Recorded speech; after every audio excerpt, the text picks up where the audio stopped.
this is a disease, right, that's impacting us. And we've looked at the underlying causes and the symptoms and how do you diagnose it.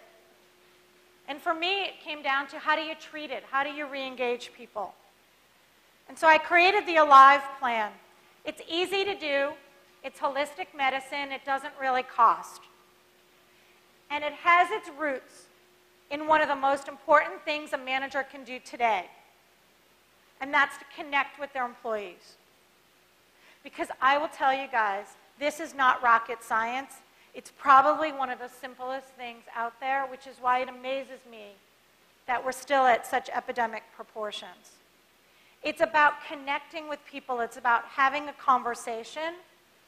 I advocate doing this at least once, if not twice a year, where literally, as a manager, with every single person that reports to you, I want you to have a conversation, not about performance. This is not a performance review, right?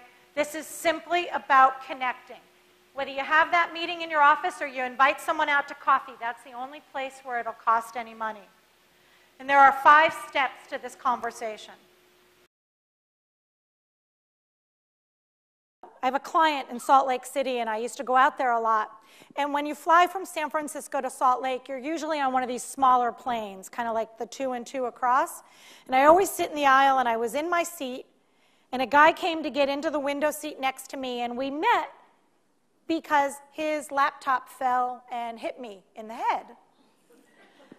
Guy was pretty freaked out, and I'm like assuring him I'm okay, there's no blood. And so he sits down, and we start to have a conversation. And we start talking about, what do you do, what do you do? And he explained that he makes videos for companies, one of whom that he was actually working on was from my former employer. And he said, what do you do? And I said, well, I am writing a book, and I speak around disengagement. And the guy looked at me, handed me his card, and he said, you need to talk to me. You need to interview me. I'm going through that. Now, the guy was probably mid-30s. So I took his information, and we both went back to doing our work, and I went back to putting ice on my forehead. And about 5 minutes later, I get a tap on my right shoulder. And I turn, and it's the woman that's sitting in the seat directly across the aisle from me. I'd say it was a woman about in her mid-40s, and she turned to me in a whisper, and she said, I didn't mean to eavesdrop, but I heard what you were talking about. You should talk to me too, because I've been through that. I'm actually transferring and moving to San Francisco to take a new job with my company because I've been disengaged. And I said, well, who do you work for?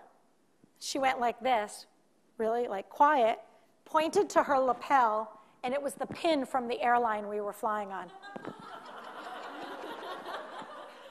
Right. Okay, 20 minutes left in the flight. Get off the plane, and on these planes, you have to kind of line up in the jetway to get your bags, right? We've all been there. And this woman, I want to say in about her early 60s, turned to me and said, I was sitting in this row behind you. I eavesdropped as well. I've been through this. I left the workplace. I'd love to talk to you. Turns out she lived a block away from me in San Francisco. We ended up having coffee. Now, I bet you if I got on the loudspeaker of that plane, how many more people do you think would want to talk to me, right? Now, if that isn't a microcosm of society, 3 different age groups all saying, I've got a story for you. Crazy. But that's how prevalent this is.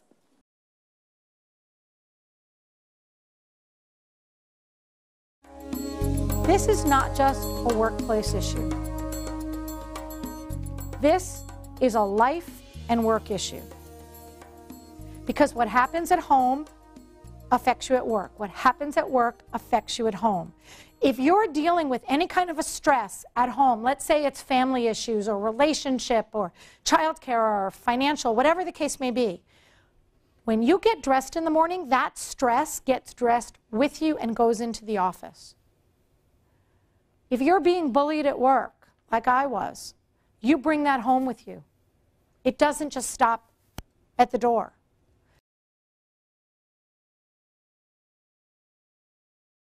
I woke up the next day and went, oh my God, I get to do what I'm passionate about now. And I knew that for me, it was all about re-engagement. I knew that I didn't have to live the way that I was living, and now I get to impart that. So that's all great. I'm really excited. But the worst was yet to come. I had to fly to Virginia and tell my parents what I had done. The husband was easy. It was my parents, right? When I went and told them, the first thing was giving me an inquisition worse than any auditor. Do you have this? Do you have retirement? Do you have long-term care? It's cool, guys. I'm okay. Don't have to worry. So in a moment of clarity, my father turned to me and he said, so honey, I don't really understand. You had a great career. Why did you do this? And I said, Dad, it's because I lost the passion. And he said, I get it. And couldn't have been happier, and he's now my biggest cheerleader. And the funniest story about my father is that when I was writing the book, my father was very excited about it, and he asked me all kind of about it, and he turned to me, this was in March, and he said, honey, even if not one person buys the book, it's still a great accomplishment. And guess what? He got his copy for free.